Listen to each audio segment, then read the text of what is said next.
The practitioners of the fine arts of visual effects and CGI have always had a holy grail, the creation of digital characters who seem so real that audiences will be fooled into believing they're being played by real human beings.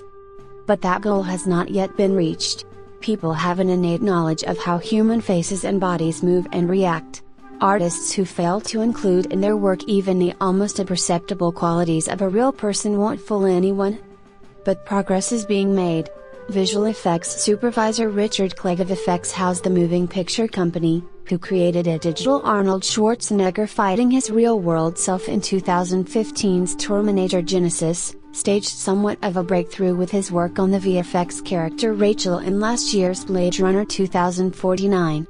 She was animated to look like actress Sean Young as she appeared in the original Blade Runner in 1982. We might spend all day changing a pixel value by 0.2%, says Clegg. A small change to a highlight in the eye makes a huge difference. That's where you have to get it right. More and more, getting it right requires intuition as much as math. In the past we would have been beating ourselves up over algorithms that aren't strong enough, whereas now it's all subjective decision making about how we want a character's face to perform, says Ben Morris, creative director at Industrial Light and Magic's London studio, who was instrumental in wrangling the digital characters in Star Wars: The Last Jedi. Still, the art is far from perfect.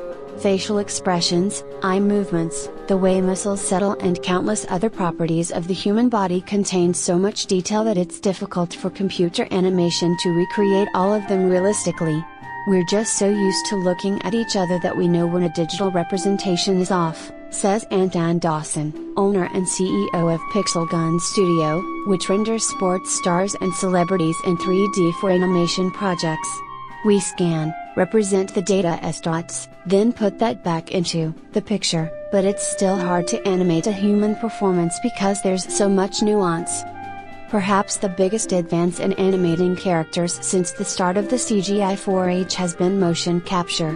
As actors perform, their body movements and facial expressions are digitally recorded using telltale dots on their faces and bodysuits. That data is then combined with the on-screen character, and a seemingly living, breathing person, or chimpanzee, murderous robot or swamp monster, emerges.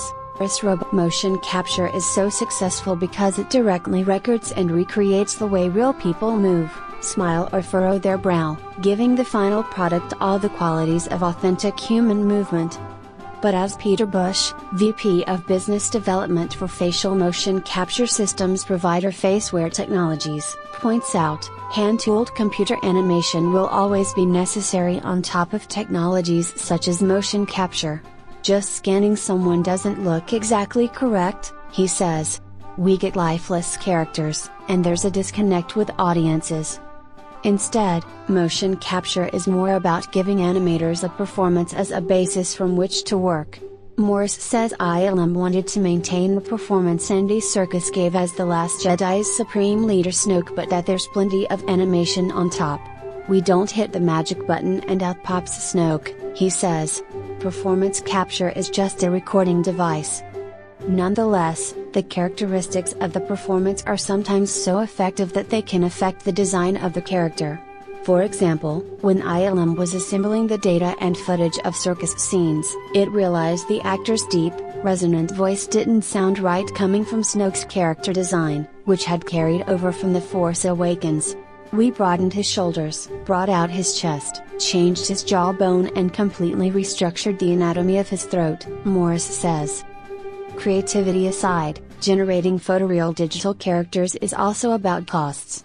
Think of it this way: if ILM had been given the money, and time, to make villainous Governor Tarkin 100% real, would it have impacted the film's huge box office gross? Actor Peter Cushing, who played Tarkin in 1977's Star Wars, died in 1994 and had to be digitally recreated for 2016's Rogue One, a Star Wars story. Dawson thinks there's something of a good enough strategy, since the cost of creating digital characters dramatically increases the closer to realism one gets. It's that last 10% to 15% that costs the most money and takes the most time, he says. Clegg agrees budgets and deadlines are finite, but tricking the audience with a realistic digital human. Like every decision on set and in post-production, comes down to the wishes of the director. On Blade Runner 2049 there was a desire to do everything so well you couldn't tell, he says.